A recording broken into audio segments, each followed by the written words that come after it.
Na'udzu billahi as-sami'il 'alim minasyaitonir rajim. Bismillahirrahmanirrahim. Assalamualaikum warahmatullahi wabarakatuh.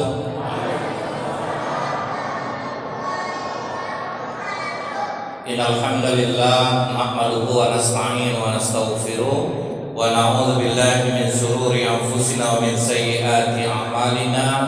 May yahdihillahu fala mudilla lahu wa may yudlil fala hadiya lahu. Asyhadu an la ilaha illallah wahdahu la syarika lah wa asyhadu anna Muhammadan abduhu wa rasuluh. Allahumma shalli wa sallim wa barik ala hadzal nabiyil karim wa ala alihi wa sahbihi ajmain. Yang saya hormati Bapak Kades, yang saya hormati Bapak Ketua Masjid beserta pengurus, yang saya muliakan alim ulama, tokoh masyarakat, setik pandai, Bapak Ibu, orang tua saya, kemudian para remaja Masjid Darussalam dan anak-anak kami yang semoga kita semua senantiasa dirahmati oleh Allah. Kembali kita bersyukur kepada Allah dengan mengucapkan alhamdulillahirabbil alamin. Allah menggerakkan hati Bapak Ibu semua untuk hadir di masjid ini. Semoga setiap langkah kaki Bapak Ibu dibalas Allah dengan pahala yang berlipat ganda, dimudahkan segala urusan, diberkahi umur, dan kita dihindari Allah dari segala musibah. Amin ya rabbal alamin.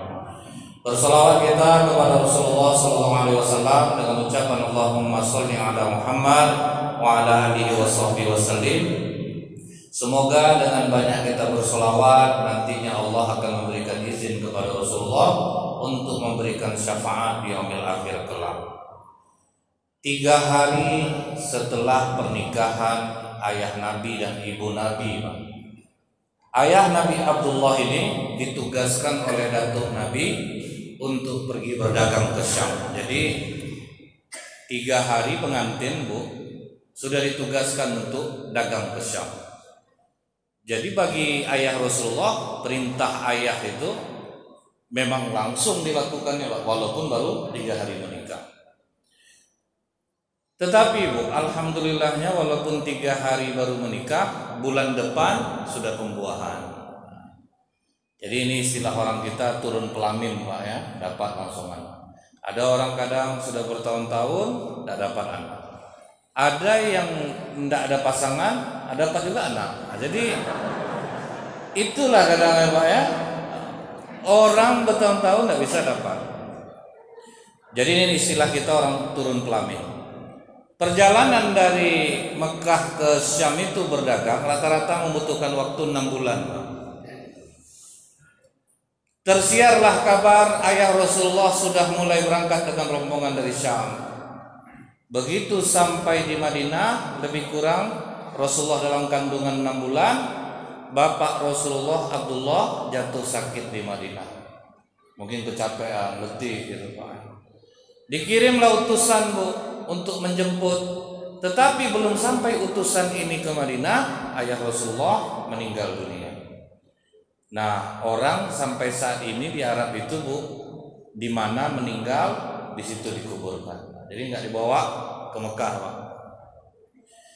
Timbul pertanyaannya, kenapa Allah menjadikan Rasulullah ini anak yatim? Jawabannya agar Rasulullah tidak punya dosa kepada ayahnya.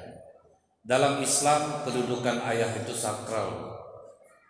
Pernah ada seorang ayah bertamu dia ke rumah anaknya yang sudah menikah. Khilaf dia, Pak, mencuri dia di rumah anaknya itu. Anak ini melapor ke Rasulullah. Rasulullah prinsipnya apa, Pak? Fatimah anakku pun yang mencuri akan aku potong tangannya. Nah, anak ini melapor, ya Rasulullah, ayahku telah mencuri di rumah. Kata Rasulullah, jemput ayahmu, bawa kemari. Dia menjemput ayahnya, turun malaikat Jibril. Ya Rasulullah, tanyakan kepada ayah anak itu, apa yang tersimpan di hatinya yang tidak dia ungkapkan dengan lisannya. Jangan hukum ayah anak itu, ya Rasulullah. Datanglah anak itu bawa bapaknya. Ditanya oleh Rasulullah, betul bapak mencuri di rumah anak bapak? Betul, ya Rasulullah. Apa yang tersembunyi di hati bapak tentang anak laki-laki bapak ini? Dari kecil dia aku besarkan dengan penuh kasih sayang. Aku rela bekerja menjadi apa saja asal dia bisa makan dan hidup senang. Tapi setelah dia menikah dan berhasil ya Rasulullah, dia tidak pernah menafkahi aku. Aku mau minta malu sehingga aku khilaf dan mencuri di rumah. Potonglah lenganku ya Rasulullah. Kata Rasulullah, tidak Pak, tidak ada ayah yang mencuri di rumah anaknya, karena anak lelakinya dan harta yang dia miliki adalah milik ayahnya. Itulah sakralnya ayah. Datang bapak ke rumah anak bapak, aku suka nengok mobil kau ini, pindahkan ke rumah aku. Pindah Pak. Berapapun duit di saku anak laki-laki itu milik bapak. Itu ya Bu ya. Cuman anak-anak banyak hanya mengamalkan satu hadis yang lain. Kepada siapa kami berbakti Rasulullah? Ibumu, ibumu, ibumu, bapakmu. Sehingga banyak anak kalau punya uang ngasihnya ke ibu Pak. Bapak enggak. Datang anak ini bilang, kan kalau dikasih ibu bapak dapat juga Ustaz. Haram, enggak akan dapat, percayalah. Karena apa Bu? Kasih tahu anak ibu, kalau ngasih ibu kasih juga bapak. Saya pernah nengok atuk-atuk bakar dompet Pak. Sampai saya tanya Bu, tuh kenapa dibakar dompetnya? Nggak ada guna dompetnya Ustaz. Nggak juga diisi anak. Berapa sedihnya perasaan seorang ayah itu. Andaikan surga di bawah telapak kaki ibu, pintu tengah surga itu adalah ayah. Yang mencemaskan anak tidak pulang, ayah. Cuman pakai mulut ibu. Lambat betul dia pulang, cobalah telepon. Padahal ayah yang cemas Pak. Dasar sayang ayah ini kepada anak. Kadang ada anak nih, udah saya kasih bapak saya Ustaz, disalin balik sama ibu nih Pak. Tolonglah Bu, berubahlah Bu. Janganlah disalin, tak berapa isi di dalam Pak, disalin juga. Saya dari ketawa ibu tahu saya ini nyata Pak. Jadi saya mewakili bapak-bapak nih Pak ya, insya Allah. Cuman kadang bapak dulu sering berkelakuan Pak, makanya ibu takut bapak berduit. Iya Bu. Pak, tuh dari hati tuh Pak. Ayo udahlah Bu, salin aja lah Bu. Pas-pas untuk lontong aja tinggalkan Bu, 10.000. Nah jadi Pak, bapak yang cerdik mendengar hadis tadi Bu, ditanyanya ke anaknya pas pulang pengajian nih. Apa kata Ustaz tadi? Suruh berbakti Pak. Kepada siapa? Ibumu, ibumu, ibumu, bapakmu. Berapa ibunya tuh? 3 Pak. Ibu kau berapa baru? 1. Berarti kurang 2. Sangkanya nih hadis poligami. Bapak jangan salah artikan hadis ini Pak. Nah tuh Bu ya, jadi udah dapat kita jawabannya Pak ya. Kenapa Rasulullah dijadikan yatim? Agar tidak punya dosa kepada ayah. Setiap kali Allah mengasih musibah kepada kita, di saat yang sama sebetulnya Allah memberikan kenikmatan Pak, bagi orang-orang yang bisa memandang dari sisi positif. Dulu di Riyadh ada tentara tabrakan patah kakinya Pak. Kan musibah tuh ya Pak ya. Jadi pas sudah 6 bulan dijenguk sama kawannya Bu. Rencana mau menghibur Pak, tapi justru apa kata tentara nih? Bersyukur saya dikasih patah oleh Allah. Bisa saya menyelesaikan hafalan Quran saya yang 15 juz. Kan untung Mbak ya. Jadi bagi orang mukmin itu apa Bu? Ajabal li amril mukmin. Sungguh menakjubkan urusan orang mukmin. In asabathu syarra as-sakara fakana khairul lahu. Jika dia mendapat kebaikan dia bersyukur, itu baik bagi dirinya. Wa in asabathu darra as-sabara fakana khairul lahu. Jika dia mendapat keburukan dan dia bersabar, itu baik pula bagi dirinya. Jadi bagi orang mukmin, bapak ibu udah rajin sholat, apapun musibah yang menimpa bapak ibu pasti baik, pasti baik. Kadang apa Bu? Ibu mau keluar rumah jatuh, padahal mau ke masjid Pak. Jangan ibu buruk sangka sama Allah. Allah sedang menyelamatkan ibu dari musibah yang lebih besar. Ingat kisah Nabi Musa alaihissalam Pak. Waktu dia digendong-gendong Firaun Bu, pas Firaun meletakkan, ditarik aja buat Firaun Bu. Salto langsung Firaun dibuatnya Bu. Langsung dicabut Firaun pedangnya Pak. Berarti ini anak Bani Israel yang dalam mimpi aku, yang akan menghancurkan kekuasaan aku. Pas dia mau memancung Nabi Musa, datang istrinya Pak, Aisyah binti Mumtazim. Berhenti, kata Aisyah. Berhenti langsung pedang Firaun. Ini perlu ibu ketahui Bu ya, sejahat-jahat Firaun paling takut sama istri Pak. Jadi kalau bapak takut sama istri, Firaun kok bapak? Itu sahih loh Pak. Itu sahih loh Bu. Firaun tuh Bu sangat cinta kepada Aisyah. Mendapatkannya payah Bu. Makanya dia ngikut langsung. Kenapa mau kau penggal kepala Musa? Tarik jenggot aku Aisyah. Salto gitu dia buatnya. Ya dia belum berakal lagi. Masa dia punya kekuatan sebesar itu? Iya, ditariknya jenggot aku tadi. Pokoknya maaf Aisyah, aku pengen membunuh Musa nih sebelum dia besar. Sekarang ginilah, taruh kurma, taruh bara api. Kalau kurma yang dimakan Musa, penggallah kepalanya. Tapi kalau bara api yang dimakannya, berarti dia memang masih anak-anak, tidak tahu dia waktu narik tadi. Rupanya apa yang dipilih Nabi Musa? Bara api Pak.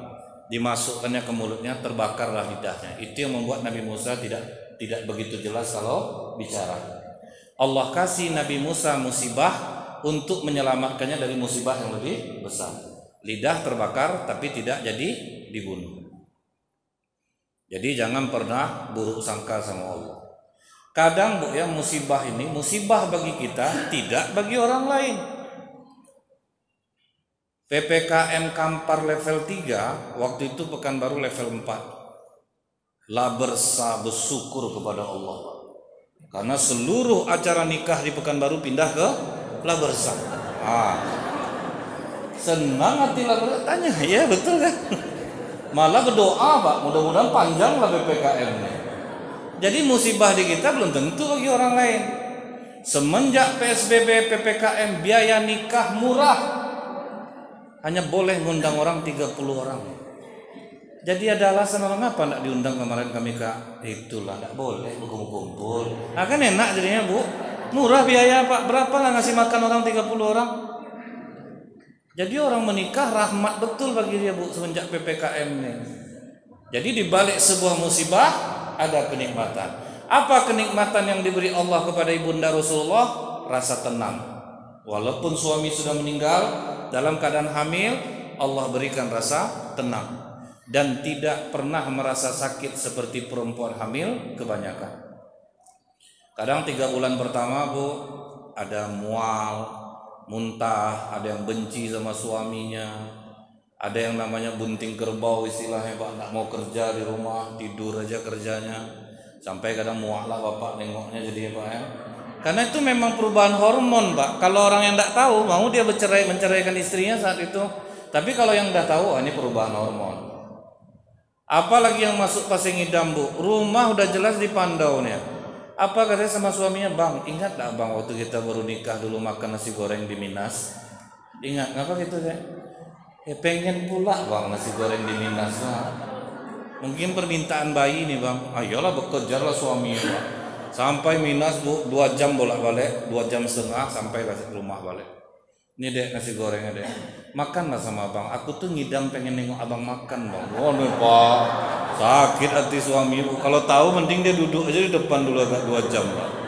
Dia udah ke Minas balik lagi, susah Bu. Tapi Bunda Rasulullah tidak merasakan demikian. Sampai melahirkan pun brojol tanpa rasa sakit. Setelah Rasulullah lahir, dibersihkan, digendong oleh datuknya, dibawa ke Ka'bah, dikasihlah nama Muhammad. Saat itu Muhammad itu nama yang aneh. Bayangkan Pak, dari mulai zaman Nabi Adam sampai Rasulullah lahir, tidak satu orang manusia pun yang punya nama Muhammad. Itulah keajaiban nama Muhammad itu. Sehingga orang kafir Quraisy bertanya Bu, kenapa ini anak dikasih nama yang aneh Datuk? Aku ingin cucuku ini terpuji di bumi dan terpuji di langit. Itulah makna nama Muhammad itu. Sehingga kata Rasulullah, berilah anak-anak kalian nama yang baik, karena dengan nama itu dia nanti dipanggil di akhirat. Salah ngasih nama anak, tidak ada unsur doa dan harapan di sana, anak bisa jadi anak yang durhaka.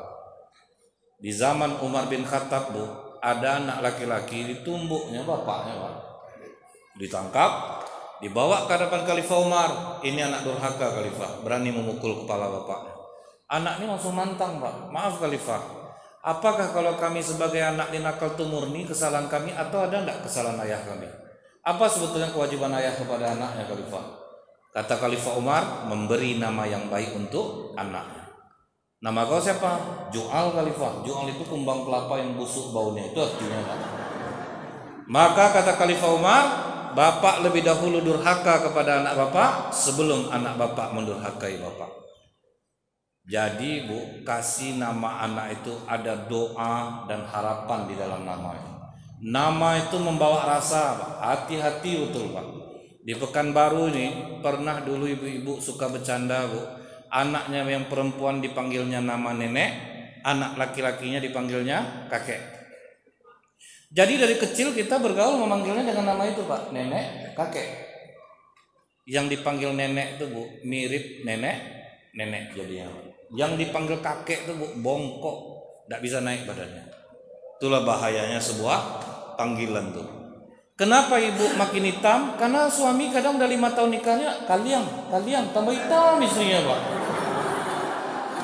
Istri udah capek diet, Bu, dipanggilnya gendut tuh tambah naik badannya, Pak. Rasulullah, Bu, memanggil istri dengan nama-nama yang baik. Ya Juwairiyah, ya Aisy, ya Humairah, itu membawa rasa, Pak. Bahkan suami istri ini, Bu, dihalalkan saling berbohong apabila memuji. Tidak boleh jujur, Bu.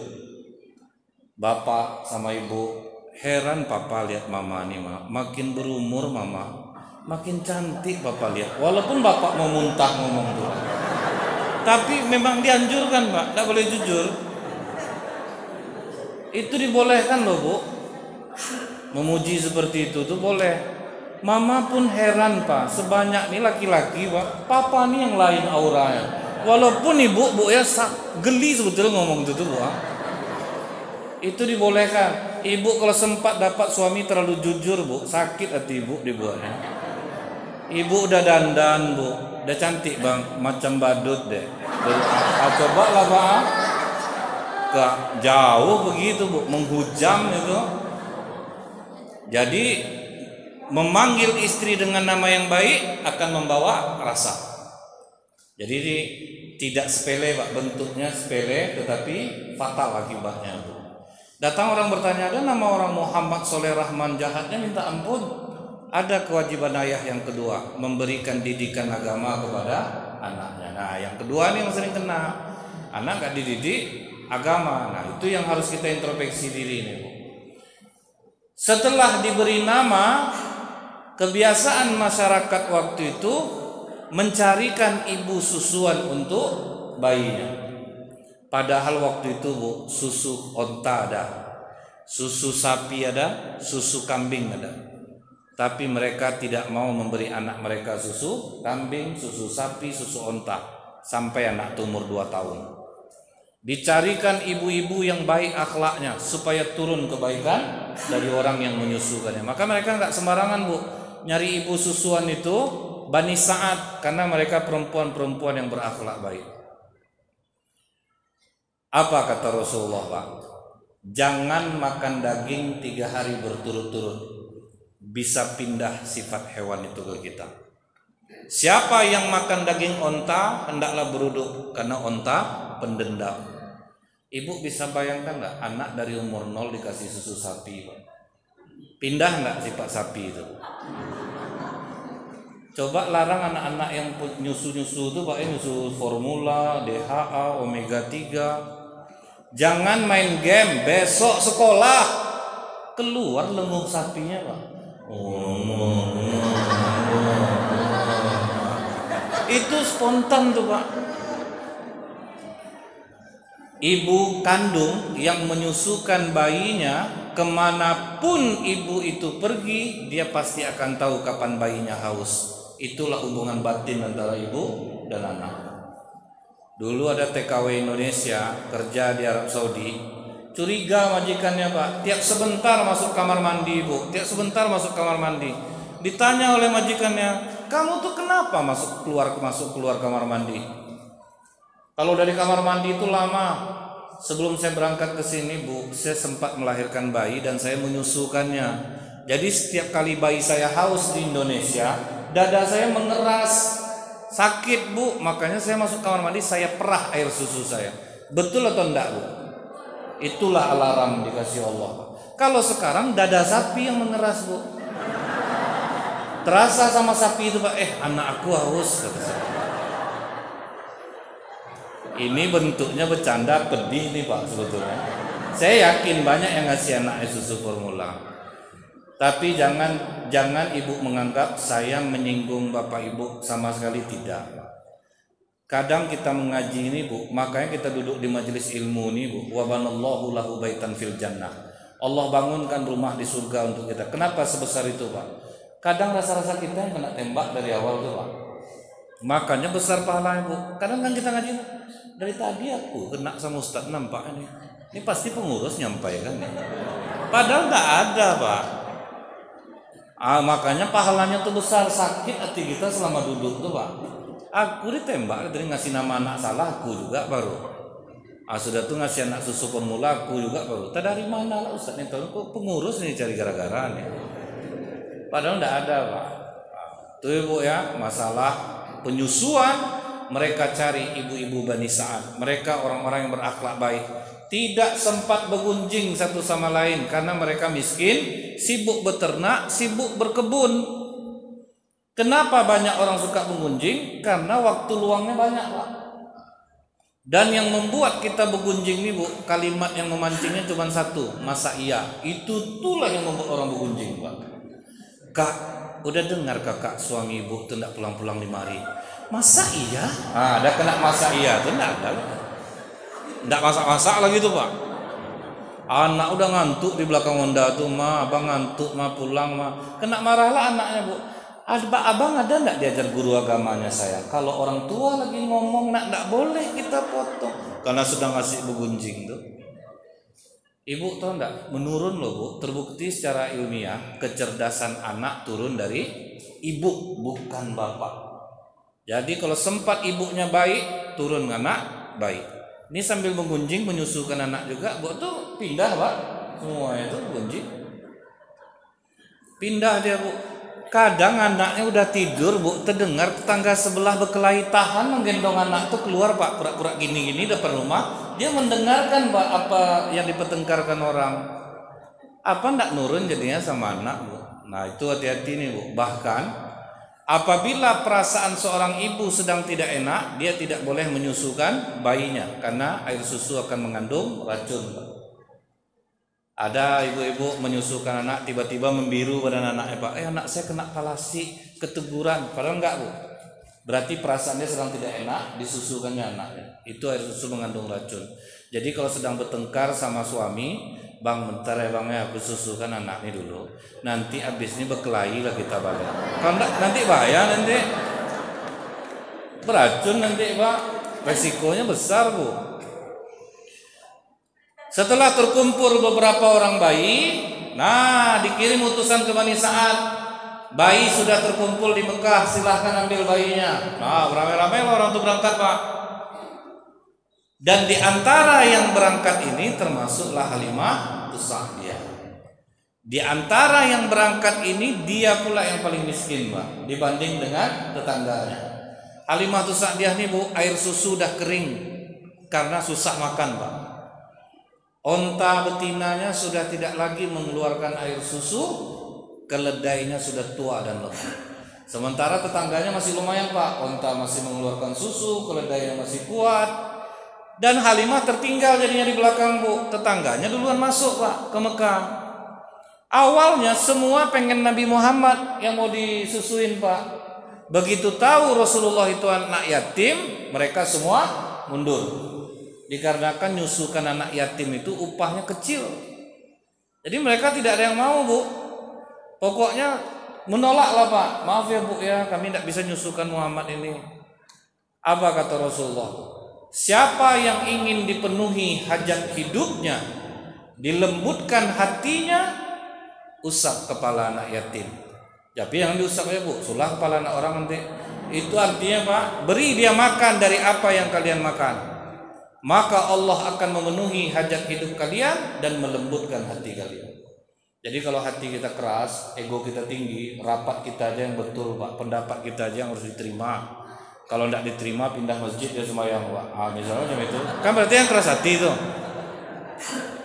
Ini nanti saya kena nanti Pak, Bapak dari ketawa Bapak terjadi nampaknya di sini. Ini sama sekali enggak nih. Maka sedekahnya khusus kepada anak yatim. Itu sedekah untuk melembutkan hati. Tapi cari anak yatim yang soleh dan solehah. Kalau yang enggak jangan coba Pak, dikasih belinya chip game Pak. Apa Bapak yang dapat? Tambah keras hati Bapak, enggak dibuatnya. Jadi kalau anak yatim itu memang semuanya disantuni. Tapi kalau untuk amalan pribadi Pak, mesti milih kita. Dicari kapan perlu. Mana yang soleh dan soleha itu yang dikasih. Itu yang bisa melembutkan hati. Setelah itu Pak, semua sudah dapat anak susuan. Yang tinggal belakangan Halimah. Pas Halimah sampai cuma tinggal Rasulullah SAW. Tidak ada pilihan lain Bu. Sehingga kata Halimah, kenapa tidak ada yang mau membawa anak ini Bu? Dia yatim. Begitu mendengar yatim, ngedrop langsung Halimah. Minta maaf ya Bu Aminah. Di antara kami yang berangkat ini saya yang paling miskin. Saya yang berharap upah yang lebih besar. Jadi saya tidak bisa menyusukan Muhammad ini. Jadi awalnya Halimah atau Sa'diyah tidak mau menyusukan Rasulullah. Pas dia jalan pulang sama suaminya Pak, berunding dia berdua Pak. Bang, kasihan kita nengok anak yatim tuh Bang ya, tidak ada yang mau menyusukan dia. Suaminya sambil cemberut ngomong, lebih kasihan lah nasib kita lagi. Udah pergi miskin pulang tambah miskin lagi ya. Jadi gimana menurut Abang? Udahlah Halimah, ambil aja lah anak yatim tuh daripada kita pulang kosong, payah nih. Jadi awalnya Pak, daripada pulang kosong, tidak ikhlas, demi upah. Artinya apa Bu? Jangan tunggu ikhlas kalau mau beramal. Jangan nunggu ikhlas Pak. Ikhlas sama ria itu Bu, udah setipis kulit bawang. Jadi jangan pernah takut untuk mengupload kebaikan. Karena orang tidak bisa Bu nganggap saya ini udah ikhlas. Dalam surah Al-Ikhlas saja yang pendek tidak ada kalimat ikhlas. Saking tersembunyinya ikhlas itu Pak. Jadi ini Bu yang harus kita ingat. Buat aja kebaikan banyak-banyak sampai kita ketemu keajaiban. Karena kita ini Bu tidak lepas dari sifat pamer. Ada misalnya dia mau puasa sunat besok Pak. Itu Bu ya, jam 4 udah di fotonya sahurnya Pak.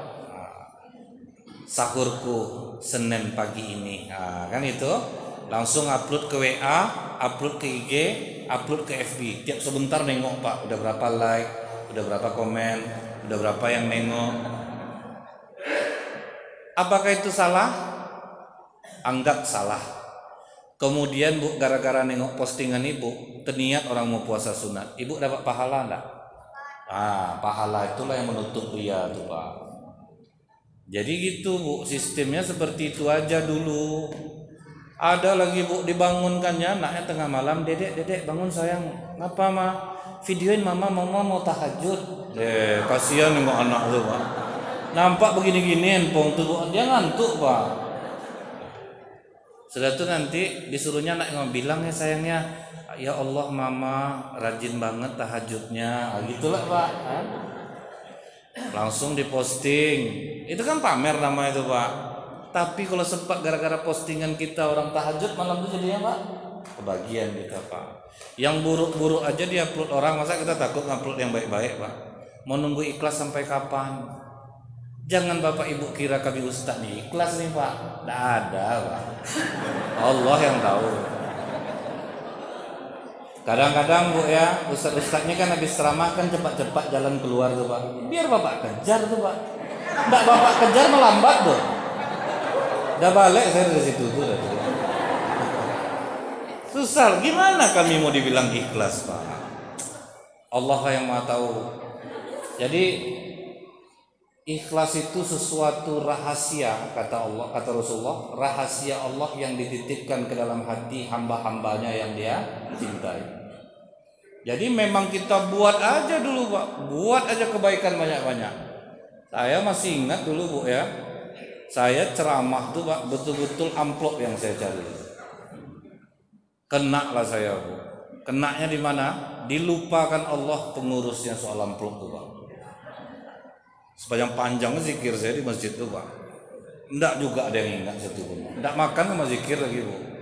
Hari malam yang saya baca zikir pagi, zikir petang Pak. Bayangkan sama Bapak Pak. Supaya ingat pengurus tuh. Enggak juga Pak. Memang itulah buruk hati kita tuh. Saya pakai cara kedua Bu. Saya engkol Onda dalam keadaan mati. Memang mati Onda tuh Pak. Saya engkol. Berharap ada adegan dari dalam Bu. Tat, tunggu tat. Kan ada biasanya macam-macam itu Pak. Tuh nanti pas dikasih pengurus, apa nih Pak? Akan itulah kayak lah. Rupanya ndak ada juga Bu. Akhirnya udah sakit paha saya Pak, ngengkol Onda. Barang tuh bisa di starter saya engkol, bayangkan sama Ibu. Di jalan berdoa lah saya Bu. Ya Allah, kenapa kotor betul hati saya. Rasulullah dulu berdakwah, beliau yang habis. Ini kita itu yang kita harapkan. Ampuni aku ya Allah, tenangkan jiwaku ya Allah. Alhamdulillah tenang Pak. Rupanya kalau kita udah tenang Bu, baru nelfon pengurusnya Pak. Udah enak hati, baru nelfon. Pak sampai saya di rumah Bu, assalamualaikum Ustadz. Waalaikumsalam. Ya Pak, minta maaf kami Ustadz. Saya langsung sandiwara Pak. Minta maaf kenapa Pak? Kan gitu Pak. Geli saya ingat itu Bu. Lupa tadi kami ngasih amplopnya Ustaz. Enggak usah itu Bapak pikirkan Pak. Saya enggak ada mikir itu. Padahal hati kamu senangnya Pak. Kami antarlah malamnya Ustaz. Enggak usah Pak. Hari udah malam. Tapi kalau Bapak maksa saya tunggu. Padahal enggak ada Bapak. Itu maksa. Jadi jangan dikira Ustaz nih ikhlas apa. Enggak ada yang bisa nilai Pak. Cuma Allah lah yang tahu. Ada orang sifatnya pamer. Ada orang tidak pernah pamer. Dia tahajud tidak pernah difotonya, dia sedekah tidak pernah difotonya, dia puasa sunat tidak pernah diuploadnya, tapi dia bisa kena penyakit yang kedua, yaitu sum'ah. Sum'ah itu apa Pak? Suka didengar, suka dipuji. Dia udah ikhlas nih Pak, tidak ada pamer. Datang ibu-ibu nih ngomong, Bu Ajah ya, tadi kan saya keluarnya terakhir dari masjid, terus gak sengaja dengar pengurus cerita tentang Bu Ajah. Cerita tentang saya, tentang apa? Masya Allah Bu Ajah, banyak Bu Ajah nyumbang di masjid ya Bu Ajah ya. Itu cerita pengurus. Iya Bu Ajah, astagfirullahaladzim, gak enak hati saya. Padahal saya ikhlas tuh apa-apa aja lagi cerita bapak-bapak tuh. Panjang jadinya Bu. Kata pengurus, keluarga Bu Hajah ini dari dulu lagi. Apa aja kepentingan masjid itu cepat ibu langsung membantu tuh Bu. Aduh kok sampai itu ya ceritanya. Waktu bapak tuh cerita ramai enggak orang? Ramai Bu. Mik masjid aja lupa dimatikan. Sekomplek orang dengar semuanya. Bisa enggak kena penyakit ini orang Pak? Bisa Pak. Ada enggak ya? Udah enggak pamer, bisa kena yang kedua. Ada orang tidak pernah pamer, tidak pernah sum'ah, bisa dia kena ujub Bu. Dia sendiri aja tuh Pak yang ngomong. Heran aku nengok diri aku, kok semenjak aku jadi pengurusnya kok maju betul masjidnya. Heran aku. Bertahun-tahun pengurus lama enggak ada perubahan. Tiba di aku, Bapak enggak ada cerita sama orang Pak. Bapak sendiri aja. Bisa enggak kena gini Pak? Orang tidak ada yang tahu Pak, orang tidak ada yang tahu Bu. Imam misalnya itu, aku nih heran ya, kalau aku yang imam ramai terus jamaah, misalnya gitu Pak, bisa kena loh Bu. Ada orang tidak pamer, ada orang tidak sum'ah, ada orang tidak ujub, sampai nyumbang pakai hamba Allah Pak. Hamba Allah 2 juta, hamba Allah 500.000. Datang juga orang masih nganggu Pak. Pak Haji ya, ada masalah apa Pak Haji sama pengurus? Tidak ada, apa gitu? Dah ada 2 bulan terakhir ini tidak pernah nyumbang di masjid lagi. Tutup mulut kau ya, itu yang hamba Allah aku tuh. Kau hitung berapa hamba Allah tuh? Aku lah tuh. Akan tersebut sama aku jadinya. Aku malah selama tuh takut ria. Aku kok ganggu aku. Gimana kita mau ikhlas Pak? Jadi udah buat aja kebaikan. Halimah tidak ikhlas. Balik lagi ke rumah ibunda Rasulullah, Bu Aminah, biarlah kami susukan Muhammad ini, biarlah kecil-kecil lah upahnya, enggak apa-apa. Apa pengakuan Halimah itu Sa'diyah Pak? Begitu aku menggendong Muhammad kecil dan menyandarkan ke dadaku, terasa air susuku mengalir deras. Padahal belum makan loh Pak. Terkejut Halimah Bu, ajaib anak nih. Aku susukan Muhammad kecil sampai kenyang dan tertidur. Aku susukan pula anakku yang berhari-hari menangis di jalan sampai kenyang dan tertidur pula. Begitu aku keluar, ontaku yang sudah tidak lagi mengeluarkan susu penuh kantong susunya, tenaganya makin kuat jadinya. Dan keledaiku yang lemah tiba-tiba menjadi kuat. Melihat keajaiban itu Bu, apa kata Halimah? Bang, tidak dibayar, tidak apa kalau macam ini. Baru timbul keikhlasan.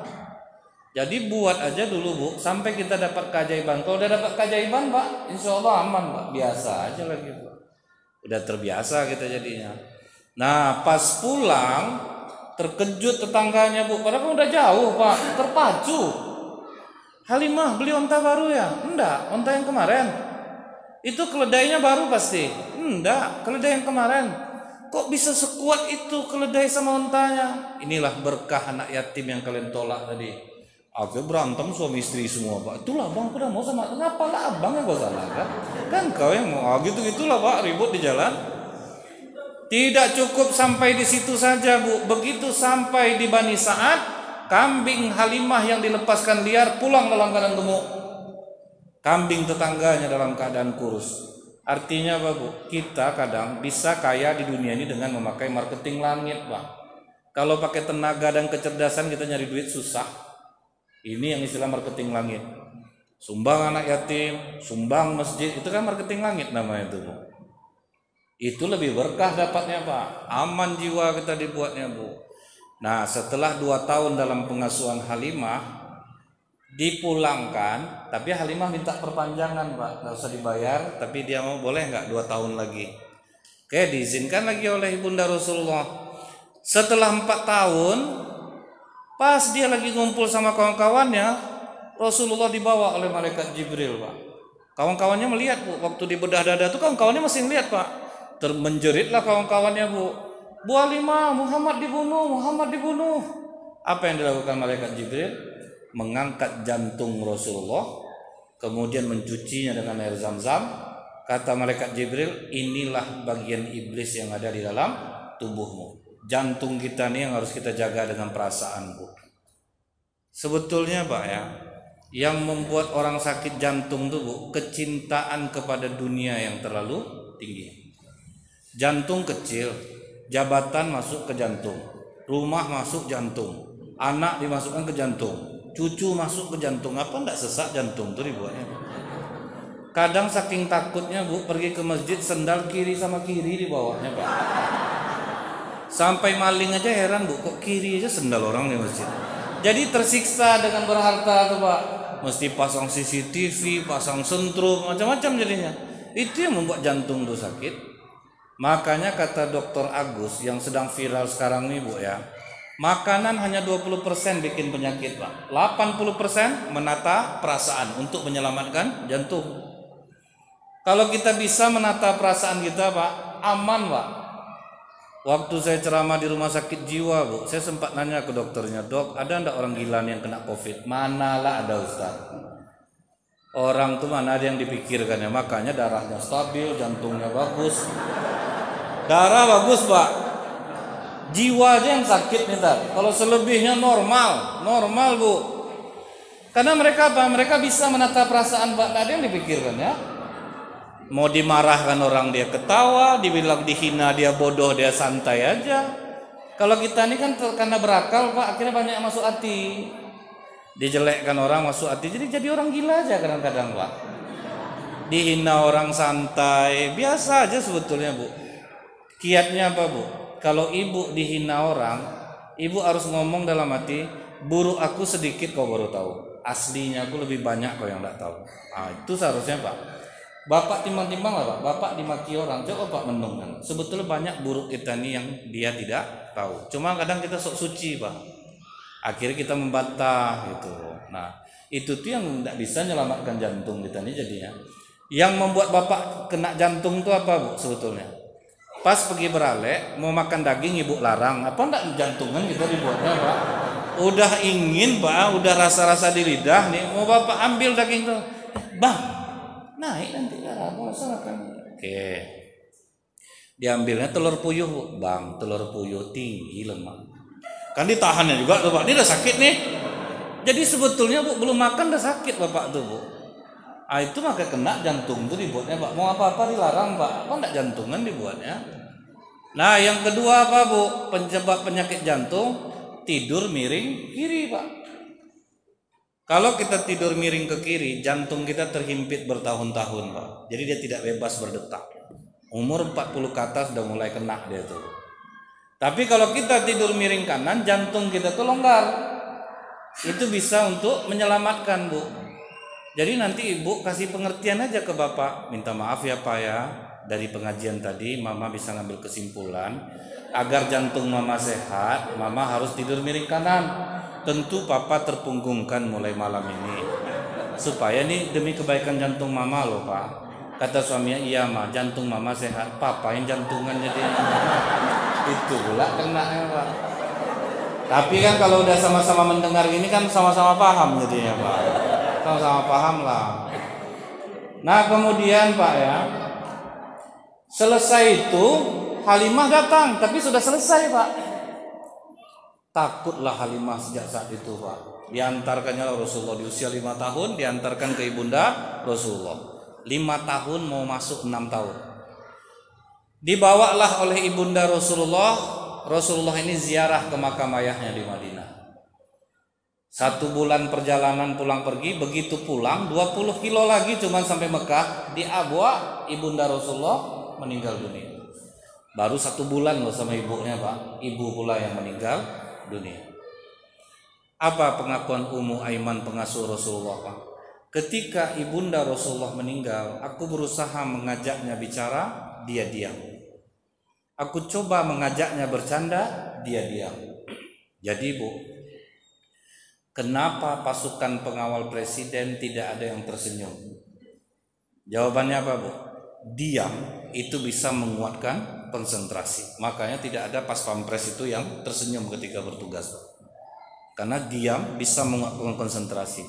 Makanya kalau ada ibu pergi takziah, ibu jangan mancing cerita, diam aja. Jadi dia juga diam Pak, dia bisa lebih kuat konsentrasinya. Kadang ibu yang kematian suami ini udah diam deh Pak, udah diam. Datang habis subuh rombongan ibu-ibu 3 orang, meninggal abang Kak, itulah Kak pingsan. Padahal udah diam deh ibu, ganggu dia. Itu rombongan pertama baru Pak akhirnya sadar, isa-isa lah dia nangis. Datanglah 5 orang lagi, ya Allah Kak, nak nyangka Kak, iya Kak pingsan lah balik. Itu rentang waktu beberapa menit udah 2 kali pingsan Pak.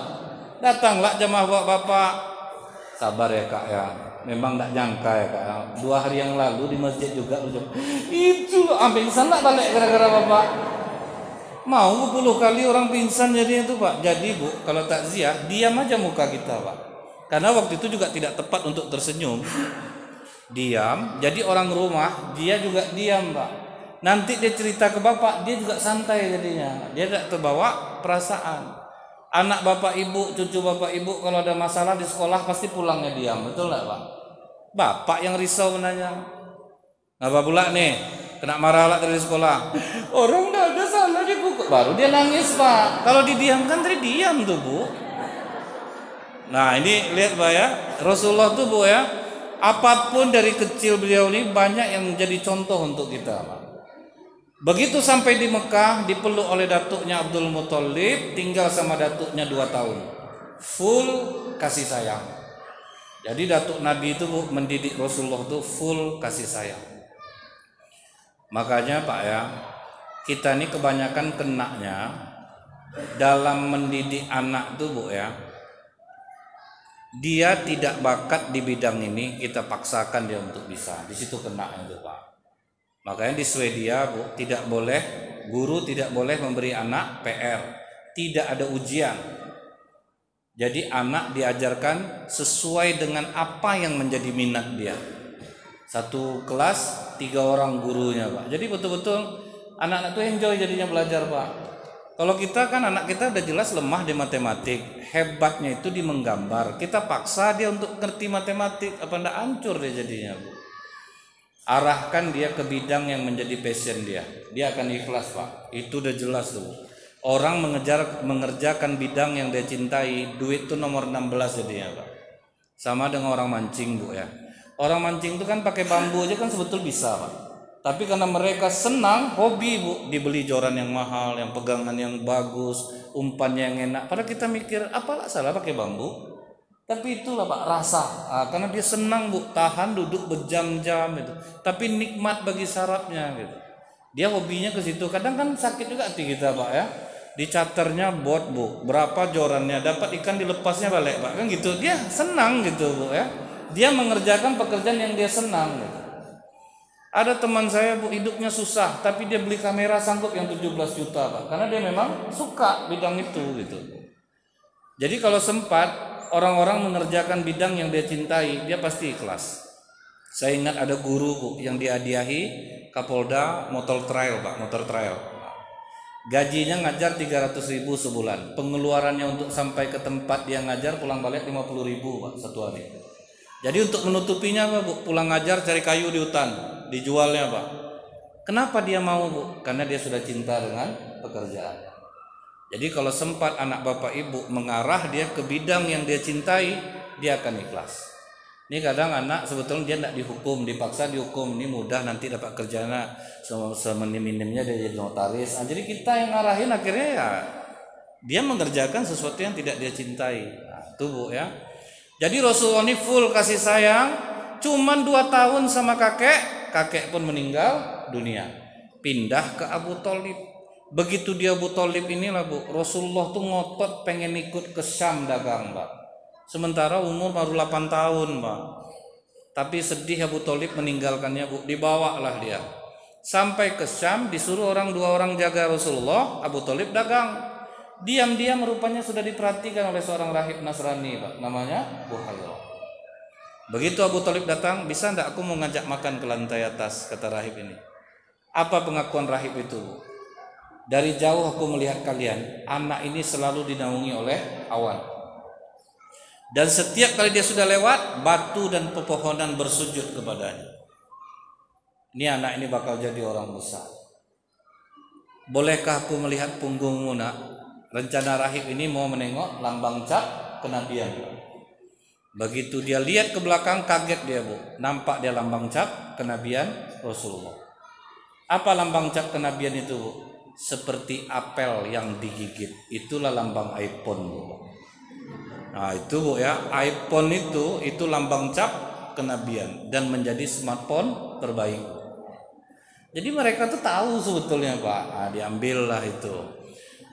Begitu rahib Buhairah mengatakan, makanlah nak, sebutlah dengan nama Lata dan Uzza. Ngamuk Rasulullah kecil ini Pak, jangan sebut kedua nama itu, aku benci.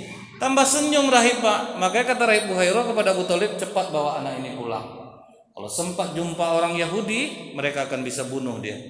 Mereka kenal betul dengan anak ini. Oh takut Abu Thalib Pak. Langsung pulang ke Mekah, tidak sabar sampai ke tempat. Udah sampai di Mekah baru tenang jiwa ya Pak. Diceritakannya lah ke istrinya Bu. Berarti itulah keponakan kita ini bakal menjadi orang besar mungkin nih Bang. Iya. Cuman aku takut kalau ada orang Yahudi di Mekah nih. Nggak ada Bang. Orang Yahudi ke Mekah ini cuma dagang aja. Jadi pulang dari Syam itulah Pak, mulai kelihatan akhlak Rasulullah Bu. Salah satu akhlak Rasulullah apa Pak?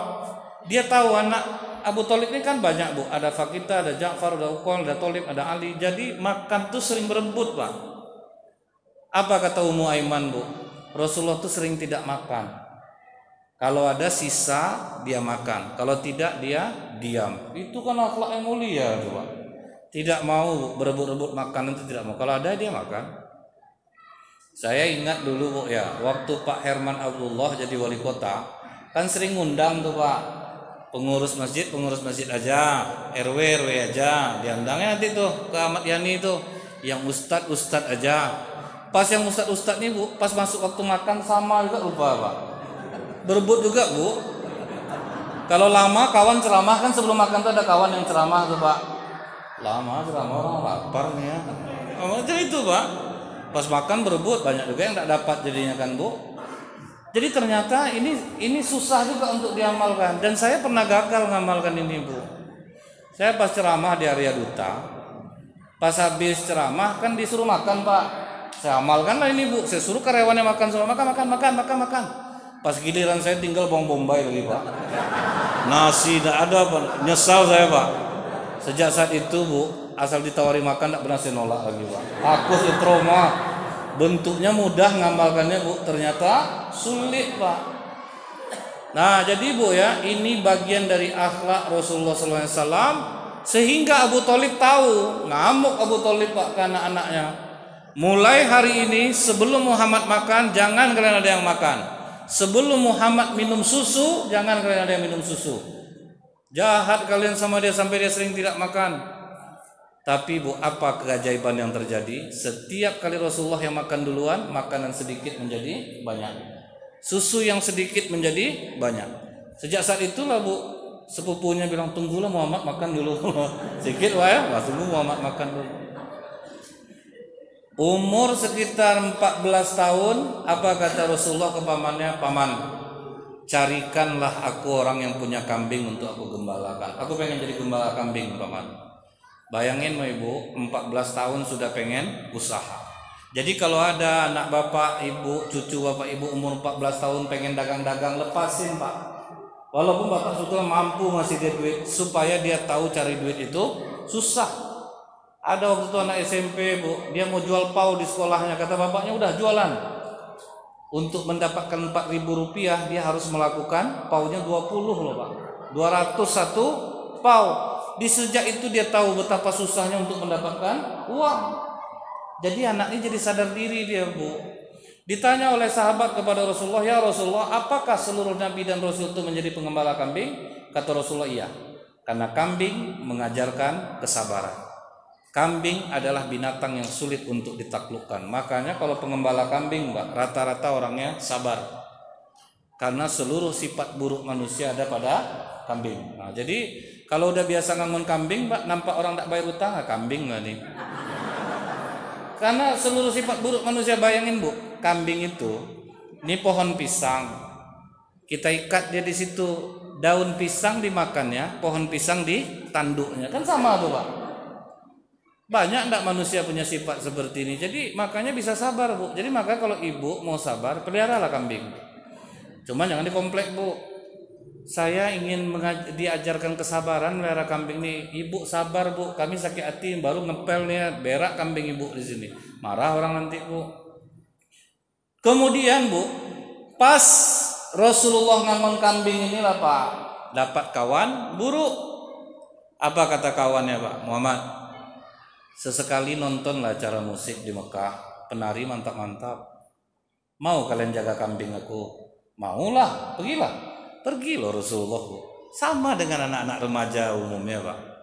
Tetapi Allah menyelamatkan Rasulullah dengan cara apa Pak? Belum sampai ke tempat acara, Rasulullah diberi Allah kantuk yang teramat sangat.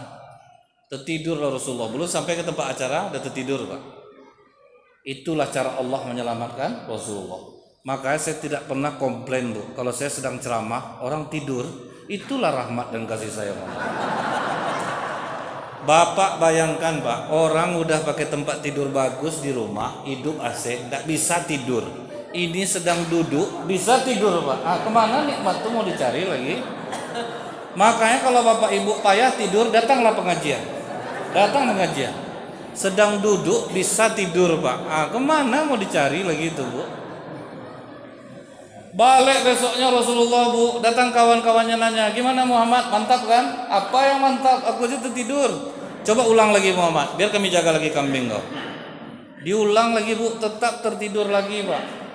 Sejak itulah Rasulullah berazam, aku berhenti mengembala kambing. Maknanya apa Pak? Kalau kita berteman rasanya akan menghancurkan dunia dan akhirat kita, berhenti jauh lebih baik. Tidak berteman pun tidak apa-apa. Kemudian Bu, apa lagi kata Rasulullah? Aku mulai saat ini berhenti untuk menginginkan melihat hiburan-hiburan jahiliyah. Jadi inilah Bu masalahnya, orang akhirnya mengharamkan musik, padahal bukan ke situ arahnya Bu.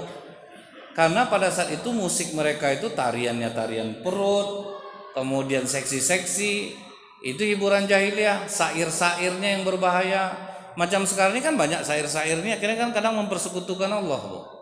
Misalnya lagu nafas separuh nafasku ada bersamamu, maka bapak tuh sering sesak napas dia Bu, dia separuh tinggal lagi Pak. Ada tanpamu apalah artinya hidupku, kan udah parah betul tuh Pak. Apa Allah ndak cemburu Bu jadinya? Tapi kalau kasidah, syair-syair yang mengajarkan kebaikan itu tidak masalah ya. Yang ditakutkan kan cuma itu Bu, syair-syair yang membuat orang syirik kepada Allah. Mungkin inilah sedikit ulasan Rasulullah di saat waktu kecil. Lebih kurang saya mohon maaf. Subhanakallahumma bihamdika asyhadu an la ilaha illa anta astaghfiruka wa atubu ilaik. Assalamualaikum warahmatullahi wabarakatuh.